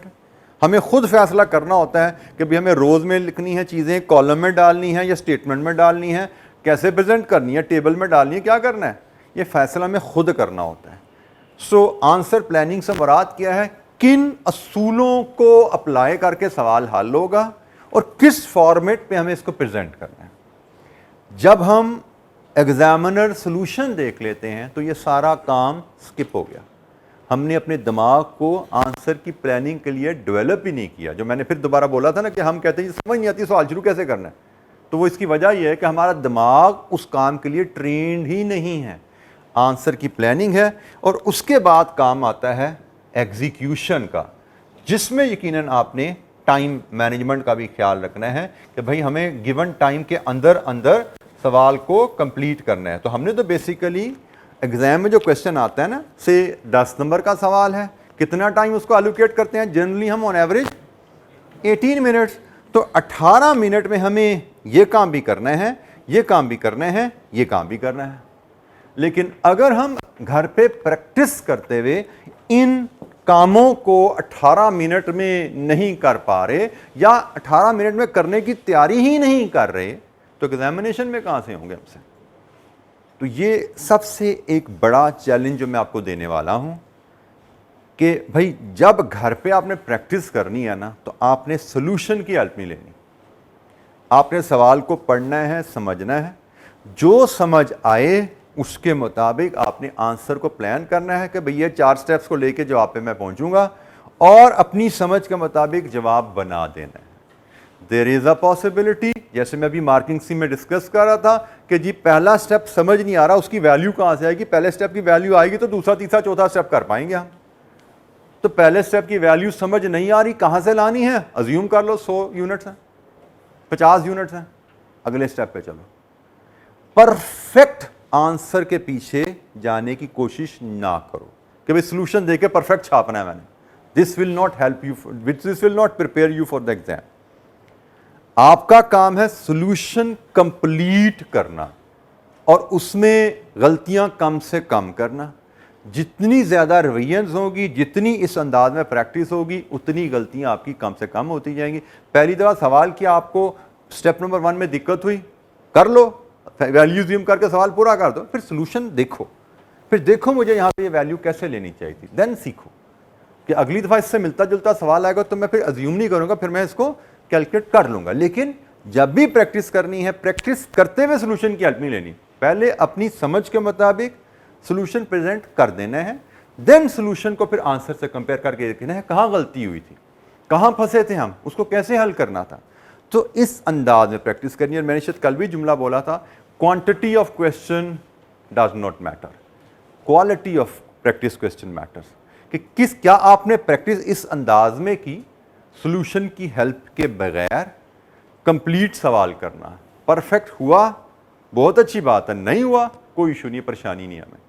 हम वक्त के साथ साथ उसमें अपने स्कोर को इंप्रूव कर लेंगे। एग्जामिनेशन में कभी भी पास होने के लिए आपके सारे सवाल सही होना जरूरी नहीं है। एग्जामिनर क्या कहता है आपको कि भाई 100 में से 50 नंबर लो तो पास। अब 100 में से 50 नंबर लेने का मतलब क्या है कि 100 नंबर का पेपर करो, 50 नंबर की गलतियां भी हो जाए तो पास। उसको पता है आपसे हर सवाल परफेक्ट नहीं हो सकता। अगर परफेक्ट सवाल उसकी एक्सपेक्टेशन होती तो वो 100 आउट ऑफ 100 पे पास देता आपको, वो 50 आउट ऑफ 100 पे पास दे रहा है। क्यों भला? उसको पता है आपसे गलतियां होनी है, किसी से टाइम मैनेज नहीं होगा, किसी से कुछ नहीं होगा, स्टैंडर्ड रखा कि मिनिमम इस स्टैंडर्ड पे जाएगा वो पास है, 50 और अबव पास है। तो गलतियों से नहीं घबराना, गलतियां हमसे होंगी and we have enough margin of error in the exam. 50 नंबर का मार्जिन है हमारे पास गलतियां करने का। 50 नंबर की गलतियां कर लो फिर भी पास हो, बट वो तभी पॉसिबल है जब पेपर पूरा करोगे। तो प्रैक्टिस करते हुए हमने इस स्किल को बहुत ज़्यादा प्रैक्टिस में लाना है कि सोल्यूशन की हेल्प के बगैर प्रैक्टिस करेंगे। टाइम, अच्छा शुरू में ना पहले 2-3 महीने में टाइम की भी टेंशन ना लो। 10 नंबर का सवाल है, 18 की जगह 25 मिनट भी लग गए, कोई टेंशन नहीं। With revision, with more practice, time management भी हमारी इंप्रूव होती जाएगी। हमारा शुरू में काम सिर्फ ये है कि भाई हम कॉन्सेप्ट्स को अप्लाई करना सीखें और क्वेश्चन को पढ़ के समझना सीखें, क्योंकि शुरू में हमारी रीडिंग कंप्रीहेंशन भी कमज़ोर है, शुरू में हमारी कॉन्सेप्ट्स की ग्रिप भी कमज़ोर है, जो कि विद प्रैक्टिस, विद रिवीजन बेहतर होती जाएगी। तो शुरू में 10 नंबर के सवाल पे 25 मिनट भी लग जाए, कोई परेशानी नहीं है। 3 की जगह 4 दफ़ा भी सवाल पढ़ना पड़े, 5 दफ़ा भी पढ़ना पड़े, कोई परेशानी नहीं है, समझने के लिए पढ़ लो, क्योंकि जितनी दफ़ा पढ़ेंगे हमारी रीडिंग बेहतर होती जाएगी। किताब पढ़ोगे उससे भी आपकी रीडिंग बेहतर होती जाएगी। तो ये जनाब कुछ कहानी है प्रैक्टिसिंग अनसीन क्वेश्चन की, और उसके साथ साथ मार्किंग स्कीम और एग्जामिनर कमेंट्स को भी यूज़ करना है हमने। तो यहाँ पे कोई सवाल जी, और ये मैं फिर बोल रहा हूँ, ये सबसे बड़ा चैलेंज है। जो बच्चा इस आदत को घर पे अपनाएगा उसके लिए पूरे सीए का न्यूमेरिकल पेपर ऐसे हैं। कोई भी न्यूमेरिकल पेपर हो, रीजनेबल तैयारी है, इस टेक्निक से घर में प्रैक्टिस की हुई है, बगैर सोल्यूशन की हेल्प के खुद प्रैक्टिस करने की आदत डाली हुई है, सवाल कंप्लीट करने की आदत है, परफेक्ट का लालच नहीं करते आप, तो ये ऐसे पास होते हैं पेपर आपके। जो बच्चा घर में इसको अडॉप्ट कर लेगा इस आदत को, सारे सीए के पेपर, ना सिर्फ कॉस्ट काउंटिंग, सारे सीए के न्यूमेरिकल पेपर आपके ऐसे सॉल्व होने वाले हैं इंशाअल्लाह। जी कोई सवाल यहाँ तक? हम अभी डूज एंड डोंट्स पे चल रहे हैं, क्योंकि ये बहुत ज़रूरी बातें हैं। बाद में बार बार ये बातें आगे आएंगी, क्योंकि मुझे लगता है कि अगर आपकी फाउंडेशन और डायरेक्शन आपकी ठीक होगी इंशाअल्लाह ताला तो सब्जेक्ट कोई भी सब्जेक्ट कोई इशू नहीं होता इंशाअल्लाह ताला। जी एनी क्वेश्चन? किसी बच्चे को कोई चीज़ समझ ना आए, मैं फिर बोल रहा हूँ, मैं आपको जो एडवाइसेस दूंगा, जो मशवरे दूंगा, यकीनन आपके बेस्ट मफाद में, ये जहन में रखिएगा। कोई चीज़ समझ ना आए पूछिए, क्योंकि एक मुझे याद है कि हमारे उस्ताद ही कुलीग ही थे मेरे, वो बड़ी मज़े की बात करते होते थे, कहते जी अजकल का बच्चा ना बड़ा अजीब जा ही होंदा है। ए डॉक्टर को, जिस तरह बंदा डॉक्टर को जाए, डॉक्टर ने कहे जनाब मैं बीमार है, दवाई दो, डॉक्टर साहब 5 गोलियों की फक्की बना के दे दें। पेशेंट बाहर आए और उन 5 में से जो लाल नीली 2 रंग उसको पसंद नहीं है वो नाली में डाल दे, 3 गोलियां खाता रहे, उसके बाद पहुंच जाए डॉक्टर साहब महीने बाद, डॉक्टर साहब फायदा को नहीं होया। तो आजकल का बच्चा भी ऐसा ही है, टीचर मशवरा देता रहता है, गाइडलाइन देता रहता है, जो बच्चे को अपने दिमाग से मिलती जुलती बात लगती है, यार ये मेरे लिए डुएबल है, ये मैं कर लेता हूँ, और ये बात मुझे समझ नहीं आ रही, इस पर मट्टी डालो, नाली में डालो इसको, उसके बाद खुदा ना खासा फेल हो गए तो सर आपने पढ़ाया ठीक, सर ने ठीक नहीं पढ़ाया था, दोस्तों में ये बात फैला दी। अब बात फिर वही है कि आपको जो नुस्खा दिया गया है उस नुस्खे के मुताबिक चलोगे तो ही आपको फ़ायदा होगा। अगर आप नुस्खे के मुताबिक नहीं चलते तो बात नहीं बनेगी। अगर आपको लगता है कि नुस्खे में कोई मिसमैच है, बात का ऐसा हो सकता है कि आपको जो चीज़ें बताई गई हैं आपको वो डाइजेस्ट नहीं हो रही या आपको उनको अडॉप्ट करने में दिक्कत हो रही है, बट इसका मतलब ये नहीं कि वो चीज़ गलत होगी। आपको टीचर से डिस्कस करना है, सर मुझे ये चैलेंज आ रहा है, मुझे ये चीज़ समझ नहीं आ रही, मैं यहाँ पे फंस रहा हूँ, तो क्या इशू है, मेरा इशू है या टेक्निक का इशू है, आपको डिस्कस करना है। तो उससे आपको मसले को हल करना है ऑन योर ओन, या अपने सीनियर से बात करके सीरियस डिसीजंस नहीं लेने। और ये बड़ा सीरियस मैटर है, मैं फिर बोल रहा हूँ, ये आपके पास और फेल का 90-80% इन्हिसार इस मैटर के ऊपर है, इस पर कोई कॉम्प्रोमाइज़ नहीं करना। कोई इशू रहे इस पर, समझ ना आए, मेरे पास आइए, मुझसे डिस्कस कीजिए, I will be available, I will be happy to help you out on this matter. और ये मैं फिर बोल रहा हूँ, ये सिर्फ कॉस्ट का मामला नहीं है, पूरे सीए के सारे न्यूमेरिकल पेपर की आपकी एक लाइन सेट हो जाएगी, पास होने का तरीका सेट हो जाएगा आपका, अगर आप इस आदत पे प्रैक्टिसिंग अनसीन क्वेश्चन इस अंदाज में करने की आदी हो गया।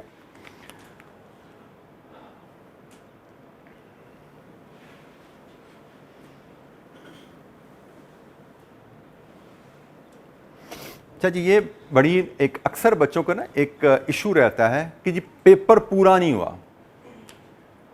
उसकी वजह वही है कि आपको मार्किंग स्कीम का पता नहीं होता बच्चों को। न्यूमेरिकल पेपर में होता क्या है कि जैसे अभी हम एक मार्किंग स्कीम शेयर कर रहा था आपसे, मैं इस पर अगर आता हूँ, आप देख रहे हैं कि यहाँ पे कोई कैलकुलेशन 2 की है, कोई 1 की है। एक ये कैलकुलेशन मैक्सिमम 2.5 नंबर की है, और इसमें भी बेसिकली 2 कैलकुलेशन है, बोथ ऑप्शन है ना, तो 2 कैलकुलेशन है। तो इसका मतलब कोई कैलकुलेशन 1 नंबर की है, कोई आधे नंबर की है, मैक्सिमम 1.25 नंबर की एक कैलकुलेशन है सवाल में। अब इशू क्या होता है कि नॉर्मली स्टूडेंट पहला स्टेप किया, दूसरा किया, तीसरे पे पहुंचे, इसकी समझ नहीं आई, सवाल से पढ़ के समझ नहीं आ रही है परचेज कॉस्ट कैसे निकालनी है, विदाउट रियलाइजिंग कि भाई परचेज कॉस्ट का इस सवाल में सिर्फ 2 नंबर हैं। 10 मिनट 15 मिनट टकरे मारते रहे, दाएं बाएं देखते रहे, शायद कहीं से मदद मिल जाए, कोई साथी को हेल्प कर दे, कोई इशारा मिल जाए, किसी के नज़र आ जाए पेपर पे, फॉर नथिंग, विदाउट रियलाइजिंग भाई 2 नंबर की चीज़ है, 2 नंबर की चीज़ पे 2-3 मिनट सोचने हैं, समझ आ जाए कर दो, नहीं समझ आती अज्यूम करके आगे चलो, 10 में से 10 नहीं आएंगे, 8 आ जाएंगे भाई, आगे जाके फिर कहीं फंसे, फिर 10-15 मिनट ज़ाया कर दिए। अब 10-15 मिनट जहाँ ज़ाया करते हो, ज़रूरी नहीं कि उसके बाद आपका सोल्यूशन ठीक ही निकले, इतनी जगह आप फंस के निकल रहे हो, चांसेस ये हैं कि फंसने के बाद फिर गलती कर दोगे आप। तो इसमें जो लर्निंग है आपके लिए कि भाई हर स्टेप के नंबर अलहदा हैं, जो स्टेप आपको ड्यू टाइम में समझ आए उसको कर दो, जो स्टेप ड्यू टाइम में समझ नहीं आ रहा उसकी वैल्यू ज़ूम करके आगे चलो, क्योंकि सवाल कंप्लीट करना is more important than perfect करना। समझ आई बात? सवाल को कंप्लीट करना इज मोर इंपॉर्टेंट। जो बच्चा सवाल कंप्लीट करने का एक्सपर्ट होगा ना, वो बच्चा आराम से ऐसे पास होगा। जो बच्चा सवाल को परफेक्ट करने के लालच में रहेगा ना, उस बच्चे का पास होना बड़ा मुश्किल होता है। मैं आपको बड़ा एक मिसाल देता हूँ, अपनी प्रैक्टिकल मिसाल है, एक्चुअल हिस्ट्री है एक स्टूडेंट की। मेरा एक स्टूडेंट था, same subject but CA final में, मैंने शायद आपसे कल शेयर किया था, सीए फाइनल में भी मैनेजमेंट अकाउंटिंग होता था ना। अब वो सिर्फ एक सब्जेक्ट उस बच्चे का सीए बनने में रह गया था, चार्टर्ड अकाउंटेंट बनने से एक स्टेप पीछे था, मैनेजमेंट अकाउंटेंट अकाउंटिंग का पेपर। अच्छा वो भी क्वालिफाई हुआ नहीं था, उसका दुबई में जॉब होगी माशाल्लाह। अब मैं नाम उसका नहीं लेता कि वीडियो जा रही है तो मैं ऑनलाइन उससे सुन लिया कहेगा सर मैंने बदनाम कर दे फिर देने। तो अब वो होता क्या है, इधर से पेपर दिए, आखिरी जॉब होगी, दुबई चला गया। दुबई से उसका मुझे फ़ोन आया रिज़ल्ट वाले दिन, सर पेपर फेल हो गया, अब क्या करूँ। तो मैं जनरली फिर जैसे भाई लर्निंग ऐसे होनी चाहिए, रिवीजन ऐसे होनी चाहिए, प्रैक्टिस ऐसे होनी चाहिए, अजम्पशन लेके सवाल करने की आदत डालो, इस तरह करो, ये करो, सारी गाइडलाइन उसको दी। दुबई में वो पढ़ता रहा, पेपर से 10 दिन पहले पाकिस्तान आया, फिर मिला सर अब आखिरी 10 दिन अब क्या करूँ, ज़रा बता दें, आखिरी 10 दिन की एडवाइसेस दे दें। फिर उसको गाइड किया भाई ऐसे ऐसे करना, ऐसे ऐसे करना। अभी आपसे भी पेपर की भी थोड़ी सी ब्रीफली बात करूँगा, पेपर में इन चीज़ों का ख्याल रखना, ये डूज एंड डोंट्स हैं, सब समझा दिया। ये आ गई, पेपर दिया, दुबई गए, फिर एपिसोड रिपीट हुई, फिर फ़ोन आया सर फेल हो गया, अब क्या करूँ। यकीन माने ये तकरीबन 6 दफ़ा ऐसा हुआ, एक पेपर दूर था CA से, लेकिन वो उससे पेपर पास नहीं हो रहा था, यही एपिसोड रिपीट होती जा रही थी। इसी दौरान CA फाइनल में उस पेपर का रिजल्ट 40% तक आया, मतलब CA फाइनल में 40% इज़ वेरी गुड रिजल्ट। तो 40% रिजल्ट आया, वो बच्चा पास नहीं हुआ। 6-7 अटेम्प्ट वो एक पेपर में मुसलसल फेल होता रहा। फिर एक दिन अचानक उसका फ़ोन आया, सर जी मैं पास हो गया। मैंने कहा अच्छा बड़ी माशाल्लाह बड़ी खुशी की बात है, लेकिन अच्छा हैरत की बात यह है कि उस अटेम्प्ट में ICAP का रिजल्ट उस पेपर का 4% था, मतलब 40% बच्चे पास से वो पास नहीं हुआ, 4% बच्चे पास हुए वो पास हो गया। वो लकीली था पाकिस्तान। मैंने कहा आ जा मेरे पास रहा, मुझे आ, क्योंकि मैं ऐसे बच्चों से मिलना चाहता हूँ कि भाई तूने क्या ऐसा अनोखा कर दिया कि तू 40% में पास नहीं हुआ, इधर पास हो गया, ताकि कोई बात सीखी जाए, आने वाली नस्ल को बताई जाए, वो फ़ायदा उठा सके।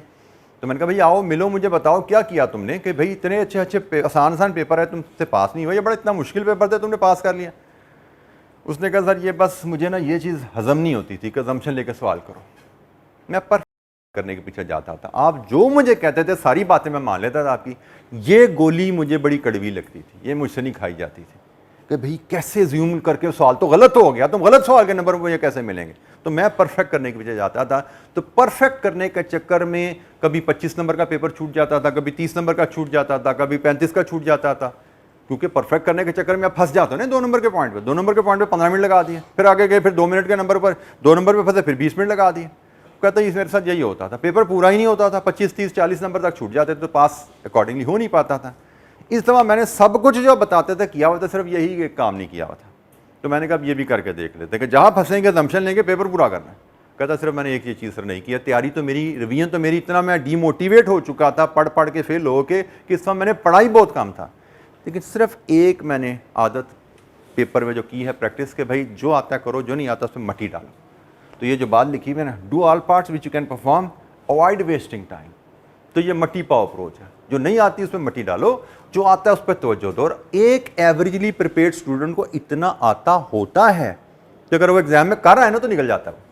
मसला क्या होता है कि हम उन चीज़ों में उलझ जाते हैं जो हमें नहीं आती, परफेक्ट करने के चक्कर में कि भाई ये स्टेप करेंगे तो आगे चलना है। जिद लग गई हमारी कि ये स्टेप किए बगैर हमने आगे चलना नहीं है, तो भाई उस स्टेप ने पास नहीं कराना, हमें पूरे पेपर ने पास करवाना है। तो हम पूरा पेपर कर लेंगे तो इंशाल्लाह पास हो जाएंगे। सो दिस इज़ द की कि आप जब सीख रहे हो तो आपने कैसे चलना है। अच्छा, वेरी क्विकली थोड़ी एग्जाम स्ट्रेटजी पे बात करके मैं आगे चलूँगा। यहाँ पे ना हमारे बच्चे तैयारी पे बहुत ज़्यादा बात का फोकस कर देते हैं, बहुत मेहनत की, 4-5 मिनट टिका के लगाए, लेकिन जो एग्जामिनेशन का टाइम होता है 3 घंटे 15 मिनट, उसमें परफॉर्म नहीं कर पाए, फेल हो गए। इसके लिए, और ये परफॉर्मेंस कितना मैटर करती है, इसके लिए मैं अगर मिसाल दूँ, शायद आप लोगों में से किसी का तजर्बा कभी हुआ हो ये, या सुना हो आपने। हमें एज अ टीचर तो बड़ा कॉमन कमेंट ये सुनने को मिलता है, सर ये ICAP ने बड़ी ज़्यादती कर दी। क्या हुआ जी? सर ये जो पेपर था फलाना, ये वो खलील को सर सारा मैंने पढ़ाया था, उसको कुछ भी नहीं आता था, आखिरी 3 दिन बैठ के मैंने उसको पढ़ाया था, अब सर देखें वो पास हो गया, मैं फेल हो गया, कोई बात है? तो ये तो ICAP ने बड़ा जुल्म किया। अब बात ठीक कह रहा है वो कि भाई खलील को वाकई कुछ नहीं आता था, तो आपने खलील को पढ़ा दिया, तो यकीनन आपको खलील से ज़्यादा आता है, बट जो आता है वो आपके दिमाग में है।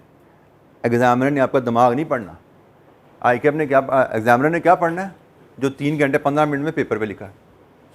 तो अगर आपको एग्ज़ामिनेशन कंडीशन में परफॉर्म करने का तजर्बा नहीं है, एग्ज़ामिनेशन टेक्निक्स पे आपकी ग्रिप नहीं है, तो जितनी मर्ज़ी तैयारी की हो, और ये प्रैक्टिकली ऐसे हर अटैम्प्ट में नंबर ऑफ स्टूडेंट्स मिलते हैं हमें जो ये जुमला बोलते हैं कि उसको मैंने पढ़ाया था, वो पास हो गया, मैं फेल हो गया। तो वजह बड़ी क्लियर है कि पास फेल होने में एग्जामिनेशन की परफॉर्मेंस बहुत मैटर करती है, तैयारी भी मैटर करती है, लेकिन परफॉर्मेंस शायद बाज़ का आपकी तैयारी की कमी को ओवर कंपनसेट कर जाती है। तैयारी में थोड़ी कमी भी है ना, जैसे खलील की तैयारी में थोड़ी कमी थी, लेकिन उसने एग्जामिनेशन की परफॉर्मेंस से उस तैयारी को ओवरकम किया, वहाँ पे उसने अपना बेस्ट दे दिया तो पास हो गया। लेकिन पढ़ाने वाला बेस्ट नहीं दे पाया, कहीं 2 नंबर के पॉइंट पे फंस के 20 मिनट ज़ाया कर बैठा, फिर 2 नंबर के पॉइंट पे फिर 10 मिनट ज़ाया कर दिए। खलील ने ये नहीं किया, तो इस फ़र्क से पास फेल हो गया। अच्छा, इसमें बहुत मैटर करता है, आप इन चीज़ों का, छोटी छोटी चीज़ों का ख्याल रखें। जैसे कैफ 3 में, अच्छा ये बातें कुछ बच्चे इनको अहमियत नहीं देते, मैं आपको इस स्टेज पे बता रहा हूँ, आगे चल के बार बार बताता रहूँगा। यहाँ पे सिर्फ इसलिए बता रहा हूँ कि इन चीज़ों का हमने अपने कोर्स में सिर्फ हमने सब्जेक्ट नहीं सीखना, हमने सब्जेक्ट्स में परफॉर्म करना भी सीखना है। जैसे एक बड़ी छोटी सी बात है, अगर आप चाहते हो कैफ 3 का पेपर आपका अच्छा हो, you should have good night sleep. 7-8 घंटे की नींद लेकर जाओगे तो ही पेपर अच्छा होगा। अक्सर बच्चे जी आखिरी रात रिवीजन करते रहे, सोए ही नहीं, पेपर देने चले गए, 1.5 घंटे बाद पेपर समझ आना बंद हो जाता है, दिमाग की बत्ती गुल हो जाती है कॉस्ट के पेपर में। शायद किसी पेपर में चलती रहती हो दिमाग की बत्ती सोए बगैर, इस पेपर में नहीं चलती। जो मैंने आपको कल भी बोला था, हर पेपर की अपनी स्ट्रेटजी होती है। तो इस पेपर में अगर आपने 7-8 घंटे की नींद पूरी नहीं ली हुई, पेपर आप पूरा नहीं कर पाते, दिमाग की बत्ती लिटरली गुल हो जाती है, आपका दिमाग काम करना बंद कर जाता है, आपको सवाल पढ़ते हो समझ नहीं आती, इसका मैंने करना क्या है, प्लानिंग कैसे करनी है, एग्जीक्यूशन कैसे करनी है, कौन सा फार्मूला लगना है, कुछ समझ नहीं आ रही होती आपको। दिस इज़ मेडिकल रीज़न है कि दिमाग एक मशीन है जिसको जब तक आप रेस्ट नहीं दोगे हीटअप हो जाएगा। हीटअप होगा तो जैसे गाड़ी का इंजन सीज हो जाता है ना, ये भी सीज हो जाता है, इसको ब्रेक चाहिए। फिर सिर्फ इसको ब्रेक नहीं चाहिए, इसको फूड भी चाहिए, फ्यूल भी चाहिए। अक्सर बच्चे एग्जामिनेशन टेंशन है जी, नाश्ते के बगैर चले गए। अब गाड़ी पेट्रोल के बगैर रेस के ट्रैप पर लाओ और भगाओ उसको, कितनी भागेगी? वो तो स्टार्ट ही नहीं होगी, थोड़ी देर चल के रुक जाएगी। दिमाग भी ऐसा ही है, इसको फ्यूल नहीं दोगे काम नहीं करता। आपको ये छोटी छोटी चीज़ें का ख्याल रखना पड़ता है। स्टडी करनी है, एग्जामिनेशन देना है, नींद पूरी होनी चाहिए। स्टडी करनी है, एग्जामिनेशन देना है, फूड पूरा होना चाहिए। मैं आगे पीछे नींद का ख्याल रखूँ या ना रखूँ एज अ स्टूडेंट, आगे पीछे मैं सोने का खाने पीने का ख्याल रखूँ ना रखूँ, लेकिन जब मैं पढ़ रहा होता था तो मुझे ये ख्याल रखना पड़ता था, भाई सोना भी पूरा 7-8 घंटे है और खाना भी टाइम पे लेना है, और टाइम के अलावा भी अगर कुछ दिल करे, क्योंकि दिमाग आपका जब इस्तेमाल होता है तो बॉडी की ग्लूकोज मेडिकली बहुत तेज़ी से कंज्यूम होती है, तो you need some intake. 3 time खाना है, तो शायद जब एग्जामिनेशन डेज एग्जामिनेशन लीस्ट में होता था मैं 5 टाइम खा रहा होता था। मैं इन बिटवीन स्नैक्स ले लेता था, कोई फल खा लिए, कोई कॉफ़ी पी ली, कोई बिस्किट्स ले लिए खानों के अलावा, ताकि दिमाग को ग्लूकोज मिलती रहे, काम करता रहे। आपको लगता है मैं थक गया हूँ इसलिए मैं नहीं पढ़ पा रहा, बेसिकली वो फ्यूल खत्म हो जाता है इसलिए नहीं पढ़ पा रहे होते। बेसिकली आपके दिमाग को रेस्ट नहीं मिला होता, इसलिए नहीं, आप उस नींद की कमी की वजह से आपका दिमाग जल्दी टायर्ड हो जाता है, इसलिए नहीं आप पढ़ पा रहे। आपको लगता है शायद मैं 4 घंटे सो के अपने ऊपर एहसान कर रहा हूँ, बहुत ज़्यादा पढ़ रहा हूँ, ऐसा नहीं है। 4 घंटे सो के अपने ऊपर आप जुल्म कर रहे हो। आगे पीछे 4 घंटे सो, बेशक 10 घंटे फुटबॉल खेलो, क्रिकेट खेलो, कुछ नहीं होगा, लेकिन 4 घंटे सो के पढ़ना चाहोगे, एक दिन तो पढ़ लोगे, लेकिन 2-4 दिन नहीं पढ़ सकते, दिमाग आपका स्लो हो जाता है। तो इन चीज़ों का हमें ख्याल रखना पड़ता है। बाकी इंशाअल्लाह और भी काफ़ी बातें हैं, इन चीज़ों को मैं साथ साथ आगे चलूँगा, हम इन पे बात करते रहेंगे। बट इन द एंड मैं सिर्फ ये एक की पे तो जो डलवाऊँगा, एग्ज़ामिनेशन में सो के जाना है, खा के जाना है, and then this is the key. फंसना नहीं है, जहाँ फंसो जम्शन लो, आगे चलो। जो बच्चा इस तकनीक से चलेगा उसके लिए पेपर मुश्किल नहीं होता। और मैं एक आखिरी जुमला इसमें बोल दूं कि एग्ज़ामिनेशन को समझो जैसे ये एक जंग है, और अभी जो आपका पीरियड शुरू हो रहा है ये जंग की तैयारी है। जंग की तैयारी में आप असला इकट्ठा कर रहे हो, आपने बंदूकें भी ले ली, तोपें भी ले ली, टैंक भी साथ इकट्ठे कर लिए, मिसाइल भी ले लिए, लेकिन मैदान जंग की स्ट्रेटजी नहीं आपके पास, तो आप जंग नहीं जीत सकते। सिर्फ असले के सर पे जंग नहीं जीती जाती, आपको जज्बा भी चाहिए, आपको स्ट्रेटजी भी चाहिए, आपको अपने एनिमी की स्टडी भी चाहिए। जो मैंने कल भी आपसे बात की थी, आई कैप को समझो, एग्जामिनर को समझो, एग्जामिनर कमेंट से समझो, ठीक है। तो जब आपको इन दोनों का मिलाप होगा, वॉर स्ट्रेटजी भी आपके पास है, असला भी आपके पास है, only then you will succeed. सिर्फ असले के सर पे जंग नहीं दी जाती, असला कम है, अच्छी स्ट्रेटजी है, फिर भी उम्मीद है, लेकिन असला बहुत ज़्यादा, स्ट्रेटजी है ही नहीं, कोई फ़ायदा नहीं। ठीक है, तो ये बहुत ज़रूरी चीज़ है कि आप चीज़ों को मैनेज करके चलें। जी जनाब, यहाँ तक कोई सवाल किसी बच्चे के जहन में? मैंने कोशिश की है कि आप लोगों को एक बेस जो चाहिए मेरे हिसाब से, मैं बार बार बातें कुछ होंगी क्योंकि मुझे लगता है कि आपको रिमाइंडर बहुत ज़्यादा ज़रूरी होते हैं। कुछ बच्चों को चीज़ें डाइजेस्ट नहीं होती, कुछ बच्चों को चीज़ें स्लिप हो जाती हैं माइंड से। तो I will be giving you reminder again and again. मैंने सिर्फ, जैसे मैंने कल भी बोला था, आपको सिर्फ पढ़ाना, कैफ 3 का नॉलेज देना is not my objective as a senior chartered accountant, as a senior teacher. मेरा मकसद है आपको उस ट्रैक पर लेके आना जिस ट्रैक पे आपका सिर्फ कैफ 3 ना हो, आगे सीए के तमाम सब्जेक्ट्स में आप स्मूथली चलते रहें, वो फाउंडेशन आपको मिल जाए, वो डायरेक्शन आपको मिल जाए कि आपकी तमाम सीए की स्टडी स्मूथली कंप्लीट हो जाए। जी, कोई सवाल यहाँ पे किसी बच्चे के जहन में, किसी जो मैंने बातें की उनमें कोई क्लैरिटी मज़ीद चाहिए हो, कोई कॉन्फ्लिक्ट हो आपके माइंड में, ऑलरेडी लर्निंग आपको जो दी गई है, कुछ बताया गया, उससे कोई कॉन्फ्लिक्ट है, मुझसे पूछना चाहते हैं, मोस्ट वेलकम। जी, एनी क्वेश्चन? अच्छा जी, तो इसका मतलब कि अब हम पढ़ाई की तरफ चल सकते हैं। तो जनाब, पढ़ाई पे बात शुरू करते हैं। हमारा पहला चैप्टर है introduction to cost and management accounting. बाद में introduction to cost and management accounting तो कल मैंने दे दिया था आपको। फाइनेंशियल अकाउंटिंग क्या है, कॉस्ट अकाउंटिंग क्या है, मैनेजमेंट अकाउंटिंग क्या है, डिफ्रेंशिएशन मैंने आपको बता दी थी। तो क्विकली रीकैप करते हुए, व्हाट इज़ कॉस्ट अकाउंटिंग, कौन बताएगा? कल मैंने आपसे बताया था कॉस्ट अकाउंटिंग हमारा सब्जेक्ट है, cost and management accounting. Cost accounting क्या है? एक बच्चा हाथ खड़ा कर। जी बेटा। जी बिल्कुल ठीक है। कॉस्ट अकाउंटिंग में हम ऐसे टूल्स सीखते हैं कि जिनकी मदद से हम कॉस्ट पर यूनिट कैलकुलेट कर पाएँ। इसको मज़ीद हम cost per unit of unit produced भी कह सकते हैं, cost per unit for a service provide भी हम कह सकते हैं। हम सर्विस जो दे रहे हैं उसकी कॉस्ट कैलकुलेट करना तो भी कॉस्ट अकाउंटिंग है, हम प्रोडक्ट बना रहे हैं उसकी कॉस्ट कैलकुलेट करना तो भी कॉस्ट अकाउंटिंग है। डिफरेंट टूल्स हम सीखेंगे जिसमें हम कॉस्ट पर यूनिट कैलकुलेट करना सीखेंगे, वो प्रोडक्ट है या सर्विस है। And what is management accounting? जी हाथ को खड़ा। जी बेटा आप बताइए। डिसीजन मेकिंग, थोड़ा और एलैबोरेट करे कोई बच्चा। Overall cost and management accounting के मकसद में मैंने पढ़ा था control, planning and decision making. बिल्कुल ठीक है। लेकिन हम जब मैनेजमेंट अकाउंटिंग की बात करते हैं तो मैनेजमेंट अकाउंटिंग में हम कहते हैं कि it provides us tools to arrange information in such a manner which is helpful for the management in planning and decision making. So management accounting में हम ऐसे tools सीखेंगे जिनकी मदद से हम वो information arrange कर सकें, वो information manage कर सकें जो इन management के लिए, business planning के लिए और business decision making के लिए ज़रूरी है। तो ये जनाब हमारी कॉस्ट एंड मैनेजमेंट अकाउंटिंग की थोड़ी सी बात थी जो हमने कल सीखी थी। अब ज़रा हम कॉस्ट की तरफ चलते हैं। कॉस्ट होती क्या है? क्योंकि अब हमने पहला जो हमारा एरिया डिस्कशन का है वो कॉस्ट अकाउंटिंग की अंडरस्टैंडिंग है। हम कॉस्ट को पहले समझेंगे, उसके बाद हम मैनेजमेंट अकाउंटिंग के टॉपिक्स को साथ साथ टच करते जाएंगे।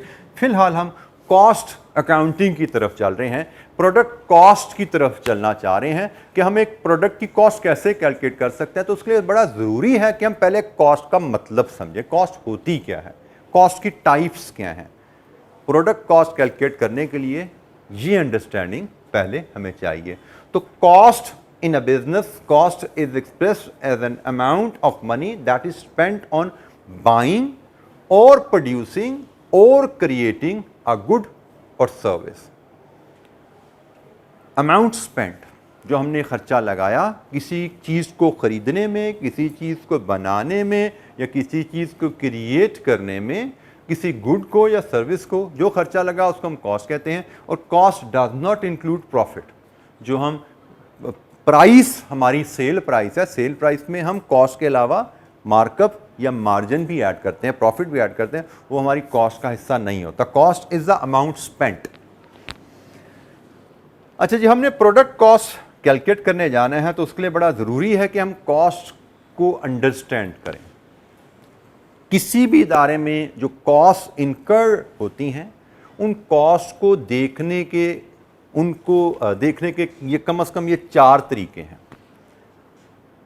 कॉस्ट को हम देख सकते हैं बाय एलिमेंट, या हम इसको कह सकते हैं कॉस्ट को हम तकसीम कर सकते हैं। हमारे इदारे का जो भी टोटल खर्चा है, हम चाहे तो फॉर एग्जांपल आप एक फर्नीचर फैक्ट्री की मिसाल लेते हैं। आप एक फर्नीचर फैक्ट्री में गए और उनसे कहें जी मुझे अपने पिछले महीने की तमाम खर्चों की डिटेल दें। फर्नीचर फैक्ट्री गए से इंटरवुड है, आप इंटरवुड में गए, आपने उनसे कहा जी मुझे अपने पिछले महीने के तमाम खर्चों की डिटेल दें। अब उन खर्चों को, उनमें फैक्ट्री का किराया भी होगा, फैक्ट्री की मशीनरी की डेप्रिसिएशन भी होगी, स्टाफ की सैलरीज भी होंगी, उसमें आपके रॉ मटेरियल की ख़रीदारी भी होगी, वर्कर्स की सैलरी भी होगी, सिक्योरिटी गार्ड की सैलरी भी होगी, बिजली का बिल भी होगा, एंड सो ऑन। पूरे तमाम खर्चों की डिटेल ही ना अपने इदारे की। हम उन खर्चों को चाहें तो बाय एलिमेंट 3 हिस्सों में तकसीम कर सकते हैं। हमें ये चीज़ समझनी है कि कॉस्ट की कितनी टाइप्स हैं।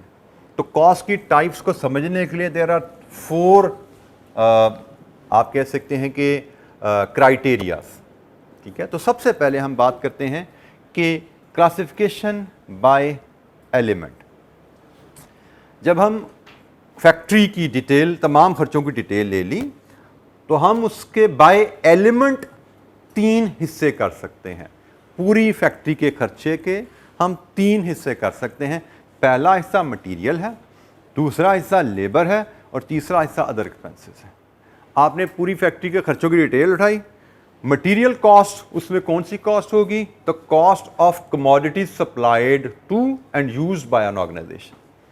भाई हमने जो खर्चों की डिटेल ली है, इसमें जो कमोडिटी इदारे ने ख़रीद के इस्तेमाल किया है ना, वो मटेरियल कॉस्ट है। फॉर एग्जांपल फर्नीचर फैक्ट्री है तो उसमें लकड़ी इस्तेमाल हुई है, खर्चे में लकड़ी का खर्चा भी आ रहा है ना, कॉस्ट ऑफ वुड यूज्ड, वो मटेरियल कॉस्ट में डाल दो उसको। फिर उसमें आ रहा है आपका सैंड पेपर यूज्ड, वो भी फिजिकल मटेरियल है ना जो हमने ख़रीद के इस्तेमाल किया, उसको भी सैंड पेपर कॉस्ट को भी मटेरियल कॉस्ट का हिस्सा बना दो। फिर उसमें आ रहा है lubrication oil use in the machinery. अब ऑयल भी फिजिकल आइटम है ना, मटेरियल है ना, इसको मटेरियल कॉस्ट में डाल दो। सो मटेरियल कॉस्ट किसी भी बिजनेस में जो अमाउंट स्पेंड की गई है फिजिकल कमोडिटी को खरीदने पे, उनको इस्तेमाल करने पे, उसको मटेरियल कॉस्ट में क्लासिफाई करते हैं। Then there is the second category by element, labour cost. Labour cost human services के अगेंस्ट जो पैसे पे किए गए हैं वो लेबर कॉस्ट है। जैसे उसी खर्चे की डिटेल में बताया जा रहा है कि फैक्ट्री के सिक्योरिटी गार्ड को तनख्वाह दी गई, ह्यूमन सर्विसेज के अगेंस्ट कॉस्ट वेजेस में लेबर में डाल दो। उसी डिटेल में बताया गया है कि हमने अपने कारपेंटर को तनख्वाह दी, ह्यूमन सर्विसेज के अगेंस्ट पैसे हैं, लेबर में डाल दो। उन्हीं डिटेल में बताया गया है कि हमने फैक्ट्री के अकाउंटेंट को तनख्वाह दी, ह्यूमन सर्विसेज के अगेंस्ट पैसे हैं, लेबर में डाल दो। हम बात कर रहे हैं कि हम किसी भी बिजनेस की टोटल कॉस्ट के 3 हिस्से कर सकते हैं बाय एलिमेंट। बाय एलिमेंट तो बाय एलिमेंट एक हिस्सा मटेरियल है, एक हिस्सा लेबर है, और तीसरा हिस्सा जो कॉस्ट ना मटेरियल में गई ना लेबर में गई वो अदर एक्सपेंसेस है। फॉर एग्जांपल रेंट, फैक्ट्री का रेंट पे किया, क्या ये मटेरियल खरीदा हमने? क्या ये ह्यूमन सर्विसेज के अगेंस्ट पे किया? अदर एक्सपेंस में डाल दो। हमने बिजली का बिल पे किया, क्या ये फिजिकल मटेरियल खरीदा? ह्यूमन सर्विसेज के अगेंस्ट पे किया? नो, अदर एक्सपेंसेस में डाल दो। तो हर वो कॉस्ट जो ना मटेरियल है ना लेबर है, उसको अदर एक्सपेंसेस में क्लासीफाई कर दें। सो ये बड़ी सिंपल सी क्लासिफिकेशन है हमारे पास कि हम बाय एलिमेंट फैक्ट किसी भी बिजनेस की तमाम कॉस्ट को बाय एलिमेंट उसके 3 हिस्से कर सकते हैं। हमारा सफ़र कहाँ से शुरू हुआ है, कहाँ को शुरू हुआ है? हम प्रोडक्ट कॉस्ट कैलकुलेट करने की तरफ चल रहे हैं। तो प्रोडक्ट कॉस्ट कैलकुलेट करने के लिए पहले बड़ा ज़रूरी है कि हम कॉस्ट की टाइप्स को समझें। तो कॉस्ट को देखने का एक अंदाज है जी क्लासिफिकेशन बाय एलिमेंट।